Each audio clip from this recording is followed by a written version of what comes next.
So, after a year and a half, nandito pa rin yung daing natin. Lulutuin na natin at ilalagay na natin sa freezer para ready to eat na.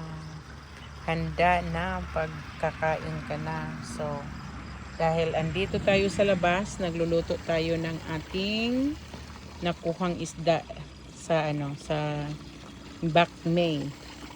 Ayun. So, iluluto na natin para ilalagay na lang natin sa air fryer pag gusto na natin kainin. Ilagay natin ulit ito sa freezer tapos kukuha ka lang ng ilan ng gusto mo. Tapos yun, lalagay mo lang sa air fryer. Masarap pa rin siya. Parang bago pa rin luto. Pero mostly dito i-serve ko to sa camping next week. So, ayan guys. At saka ito. Sarap yan kasi mayroon na tayong maraming tomato. Masarap to sa may tomato. So, yan. Daing from the Philippines.